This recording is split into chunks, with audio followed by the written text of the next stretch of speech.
Back to clean news UP. चलिए देखते हैं उत्तर प्रदेश की 25 फटाफट बड़ी खबरों को। इससे पहले आप न्यूज को कहां से देख रहे हैं हमें कमेंट में बताना बिल्कुल ना भूलें। साथ ही हमारे फेसबुक पेज को भी फॉलो करें। फेसबुक पेज का लिंक डिस्क्रिप्शन में दिया गया है।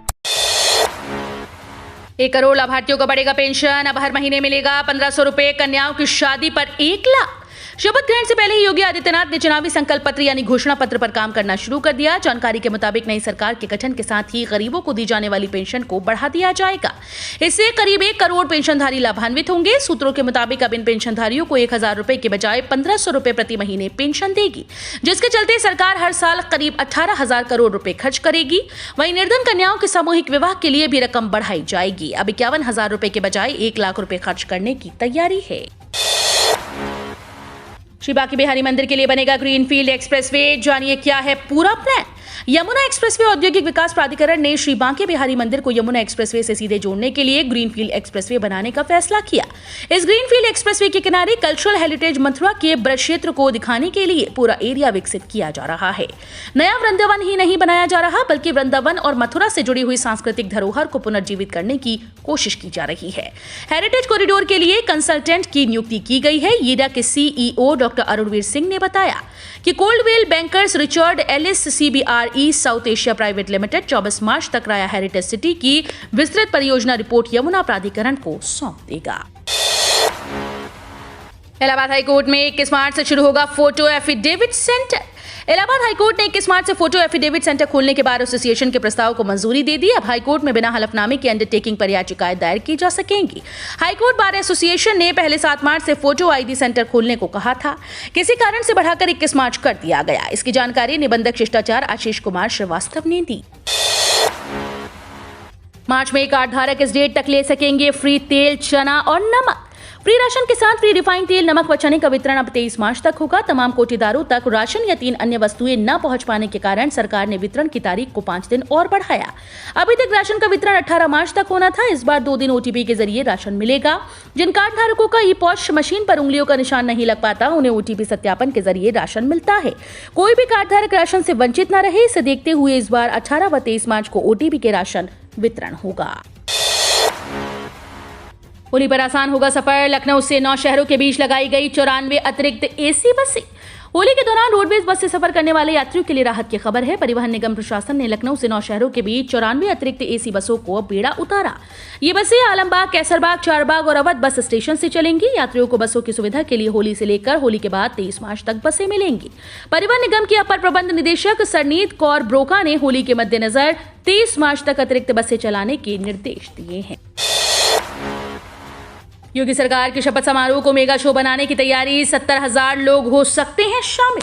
यूपी में योगी सरकार के शपथ ग्रहण समारोह को बीजेपी मेगा शो बनाने की तैयारी में है। बताया जा रहा है कि इकाना स्टेडियम में आयोजित होने वाले शपथ समारोह में पीएम मोदी, अमित शाह, राजनाथ सिंह, भाजपा अध्यक्ष JP नड्डा के अलावा केंद्रीय मंत्रिमंडल के सदस्य और संघ के कुछ प्रमुख चेहरों के मौजूद रहने की संभावना है। वहीं अखिलेश यादव और मायावती को न्योता दिया गया। मुख्यमंत्री और मंत्रिपरिषद का शपथ ग्रहण कार्यक्रम में करीब 70,000 लोगों के आने की संभावना है। होली के ठीक बाद भाजपा विधायक दल की बैठक में नेता का चुनाव हो जाएगा। योगी सरकार ने सभी तरह के कोविड प्रतिबंध हटाए। स्विमिंग पूल, वाटर पार्क व आंगनबाड़ी केंद्र खुलेंगे। कोरोना मामलों में कमी को देखते हुए उत्तर प्रदेश सरकार ने कोविड को लेकर लगाए गए सभी तरह के प्रतिबंध हटा दिए। प्रशासन की ओर से गुरुवार को नोटिस जारी किया गया, जिसके मुताबिक प्रदेश में सामाजिक समारोह पर लगी रोक हटा दी गई। अब प्रदेश में स्विमिंग पूल, वाटर पार्क और आंगनबाड़ी केंद्र खोले जाएंगे। अपर मुख्य सचिव अवनीश अवस्थी के द्वारा जारी किए गए इस आदेश के अनुसार शादी, विवाह और सार्वजनिक कार्यक्रम में भी पूरी तरह से छूट रहेगी। इसके मतलब अब शादी में कोई अधिकतम सीमा नहीं होगी। मजदूरों के बच्चों को भी मिलेगी अच्छी शिक्षा। जानिए योगी सरकार की स्कीम। प्रदेश में निर्माण श्रमिक के बच्चों को भी सामान्य बच्चों की तरह पढ़ने लिखने के बेहतर अवसर मिलेंगे। राज्य सरकार की पहल पर प्रदेश में पहली बार सभी मंडलों में निर्माण श्रमिकों के बच्चों की शिक्षा के लिए अटल आवासीय विद्यालयों का निर्माण तेजी से कराया जा रहा है। राज्य सरकार ने यह भी तय किया कि कोरोना काल के दौरान अनाथ हुए बच्चों को यूपी अटल रेजिडेंशियल स्कूल स्कीम के तहत कक्षा 6 से 12वीं तक की कक्षा के लिए अटल आवासीय विद्यालयों व कस्तूरबा गांधी आवासीय विद्यालयों में प्रवेश दिया जाएगा। योगी कैबिनेट में ओबीसी और महिला कार्ड पर होगा फोकस। इन नेताओं की है चर्चा। उत्तर प्रदेश के सीएम योगी आदित्यनाथ होली के बाद किसी भी दिन अपने दूसरे कार्यकाल के लिए शपथ ले सकते हैं। भाजपा के सूत्रों का कहना है कि पीएम नरेंद्र मोदी की उपलब्धता के आधार पर टाइमिंग का फैसला लिया जाएगा। फिलहाल मंत्रियों की लिस्ट पर मंथन चल रहा है। योगी की नई कैबिनेट में थोड़ा बदलाव देखने को मिल सकता है और कई पुराने चेहरों की जगह पर नए लोगों को मौका दिया जा सकता है। इसके अलावा परसेप्शन के लेवल पर भी भाजपा बड़ी तैयारी कर रही है और उसी के अनुरूप कैबिनेट भी बनाई जाएगी। परीक्षा में बैठने के लिए एडमिट कार्ड के अलावा ये भी होगा जरूरी। यूपी बोर्ड परीक्षा 2022 में हाई स्कूल व इंटरमीडिएट के परीक्षार्थियों को अपने साथ 9वीं व 12वीं के पंजीकरण कार्ड को लाना होगा। इससे ये देखा जाएगा कि परीक्षा देने वाला विद्यार्थी उसी विद्यालय में नियमित तौर पर छात्र है या नहीं। अगर किसी विद्यार्थी के पास 1 साल पुराना पंजीकरण कार्ड नहीं है तो वो अपने कॉलेज से ले सकते हैं। DIOS डॉक्टर धर्मेंद्र कुमार शर्मा ने बताया कि ये व्यवस्था फर्जी विद्यार्थियों की परीक्षा में शामिल न होने के लिए की जाती है। बोर्ड ने इसके निर्देश भी जारी कर दिए। 10वीं 12वीं के लगभग हर विद्यार्थी के पास अपनी 1 साल पहले की कक्षा का पंजीकरण कार्ड व नंबर होता है। गोरखपुर से मुंबई और पंजाब के लिए चलेंगी होली स्पेशल ट्रेन। आसान होगी यात्रियों की राह। होली पर्व पर घर आने वाले प्रवासियों के लिए राहत भरी खबर है। होली बाद वापसी में बढ़ती भीड़ को देखते हुए रेलवे प्रशासन ने गोरखपुर से मुंबई और पंजाब के लिए एकल यात्रा के लिए होली स्पेशल एक्सप्रेस ट्रेन चलाने की घोषणा की। मुख्य जनसंपर्क अधिकारी पंकज कुमार सिंह के अनुसार 05064 नंबर की गोरखपुर अमृतसर होली स्पेशल 20 मार्च को रवाना होगी। ये ट्रेन रात 9:15 बजे रवाना होकर खलीलाबाद, बस्ती, गोंडा, लखनऊ और बरेली व दिल्ली के रास्ते दूसरे दिन रात 11 बजे अमृतसर पहुंचेगी। आज से लगातार 3 दिन बंद रहेंगे बैंक, ATM रहेंगे फुल। गोरखपुर में होली को लेकर आज से रविवार तक 3 दिन बैंक बंद रहेंगे। सोमवार यानी 21 मार्च को अब बैंक खुलेंगे। इन 4 दिनों में ATM दगा दे सकते हैं, इसलिए उच्च अधिकारियों ने ATM में कैश भरने वाली एजेंसी को निर्देशित किया कि छुट्टियों में ATM में भरपूर कैश की व्यवस्था रखें, जिससे ग्राहकों को किसी तरह की कोई परेशानी ना हो। पहले सिर्फ 17 व 18 मार्च को 2 दिन ही बैंकों में होली का अवकाश घोषित था। 19 मार्च को बैंक खुलने वाला था, लेकिन प्रदेश सरकार द्वारा सार्वजनिक अवकाश घोषित कर दिए जाने के कारण उस दिन भी बैंकों की बंदी हो गई। 20 मार्च को रविवार होने के कारण पहले से ही छुट्टी है। हालांकि अधिकारियों ने आश्वस्त किया है कि ATM फुल रहेंगे। इलाहाबाद हाईकोर्ट ने दिया बड़ा आदेश। कहा 2 माह में भर और राजभर जातियों को ST में शामिल करने का फैसला ली सरकार। इलाहाबाद हाईकोर्ट ने भर और राजभर जातियों को लेकर महत्वपूर्ण फैसला सुनाया है। कोर्ट ने राज्य सरकार को 2 माह के अंदर इन 2 जातियों को ST में शामिल करने का निर्देश दिया। कोर्ट ने कहा कि प्रदेश सरकार को भर और राजभर जातियों को अनुसूचित जनजाति में शामिल करने के लिए जल्द से जल्द निर्णय लेना होगा। मामले में यह आदेश न्यायमूर्ति सिद्धार्थ वर्मा और न्यायमूर्ति दिनेश पाठक ने जागो राजभर जागो समिति की याचिका पर सुनवाई करते हुए दिया। हजारों सरकारी पदों पर भर्ती करेंगे योगी बाबा। जाने विभाग व पदों की संख्या, महिलाओं को मिलेगा आरक्षण। उत्तर प्रदेश में विधानसभा चुनाव 2022 में भारतीय जनता पार्टी को पूर्ण बहुमत मिला। जल्द ही मुख्यमंत्री के तौर पर योगी आदित्यनाथ शपथ लेंगे। MLC चुनाव के बाद उत्तर प्रदेश में बड़े पैमाने पर युवाओं को रोजगार देने की तैयारी है। उत्तर प्रदेश में बेसिक शिक्षा विभाग व उत्तर प्रदेश पुलिस विभाग में बड़े पैमानों पर पदों पर भर्तियां की जाएंगी, जिसको लेकर तैयारियां लगभग पूरी हैं। पुलिस और बेसिक शिक्षा विभाग में हजारों पदों पर भर्ती की प्रक्रिया जल्द शुरू होगी। इसके तहत 26,000 सिपाहियों की भर्ती होगी। वहीं बेसिक शिक्षा में सहायक अध्यापक के 17,000 से अधिक पदों पर भर्ती की जाएगी। UPTET रिजल्ट को लेकर जानिए क्या है अपडेट, जानिए कब तक होगा जारी। लंबे समय से इंतजार कर रहे परीक्षार्थियों के लिए खुशखबरी वाली खबर है। UPTET परीक्षा का रिजल्ट जल्द ही जारी किया जाएगा। जानकारी के अनुसार उत्तर प्रदेश बेसिक शिक्षा बोर्ड किसी भी समय रिजल्ट जारी कर सकता है। आपको बता दें कि उत्तर प्रदेश शिक्षक पात्रता परीक्षा UPTET का रिजल्ट जल्द ही जारी किया जाएगा। जानकारी के अनुसार उत्तर प्रदेश बेसिक शिक्षा बोर्ड किसी भी समय रिजल्ट जारी कर सकता है, जिसको लेकर लगभग पूरी जानकारी हो गई है।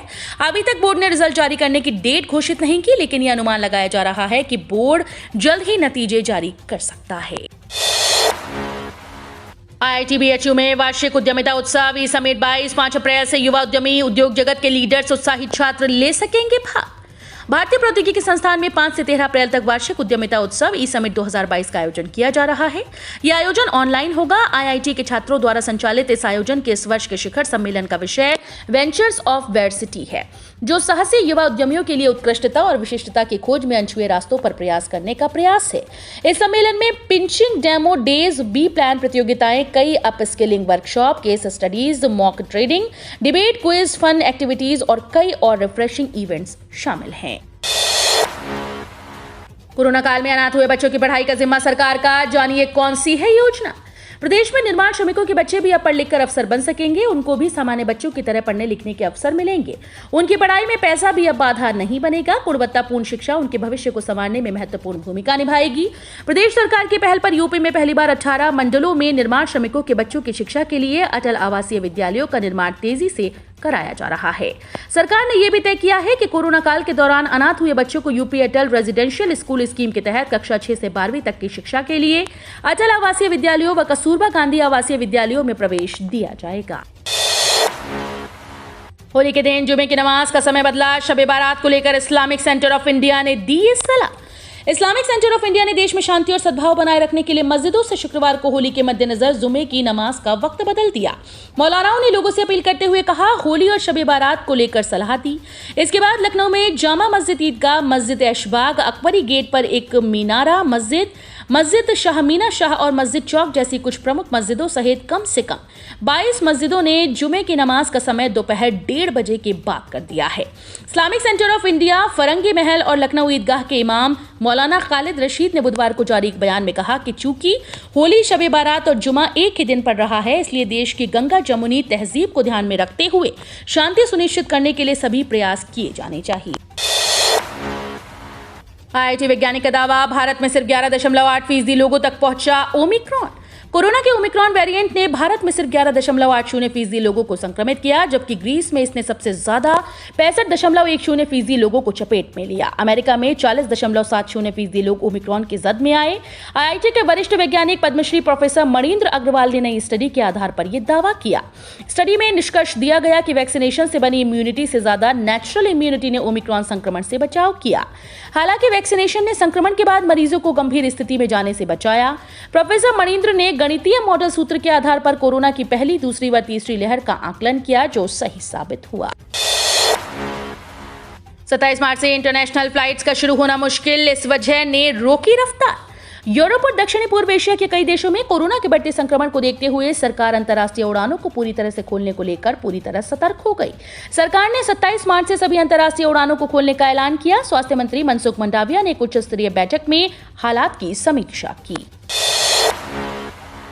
FPO स्कीम, छोटे और सीमांत किसानों को सरकार से मिलेगी 6,865 करोड़ रुपए की मदद।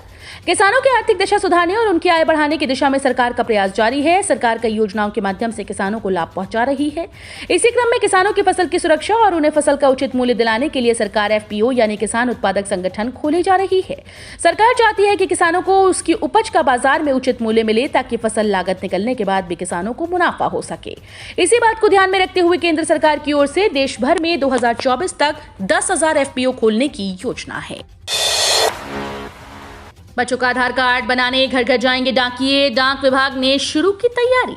डाक विभाग के डाकिये अब घर घर जाकर चिट्ठी ही नहीं बांटेंगे, बल्कि छोटे बच्चों का आधार कार्ड भी बनाएंगे। उन्हें 5 साल से कम उम्र के बच्चों का आधार कार्ड बनाने की जिम्मेदारी सौंप दी गई। महत्वपूर्ण यह है कि आधार कार्ड बनाने के लिए बच्चों के अभिभावक इसके लिए कोई शुल्क नहीं देना होगा। डाक विभाग ने इस योजना को बाल नामांकन सेवा योजना का नाम दिया है। इस योजना के कार्यान्वयन के लिए गोरखपुर डाक मंडल में 72 डाकियों को प्रशिक्षित कर दिया गया है। अब लोग अपनी पसंद के ठेले से ऑनलाइन मंगा सकेंगे चाट और मोमोज। घर बैठे अगर आप अपनी पसंद के ठेले से चाट या मोमो खाना चाहते हैं तो परेशान होने की जरूरत नहीं। ये सुविधा अब आप घर बैठे ऑनलाइन पा सकते हैं। बड़ी दुकानों की अपेक्षा ये सस्ता भी होगा और आपके घर पर जल्द पहुंचेगा भी। स्ट्रीट फूड वेंडर्स को ऑनलाइन बाजार उपलब्ध कराने के लिए स्विगी और जोमेटो से जोड़ने का काम किया जा रहा है। PM स्वनिधि योजना में आने वाले ऐसे स्ट्रीट फूड वेंडर्स का कारोबार बढ़ाने की दिशा में काम शुरू हो गया है।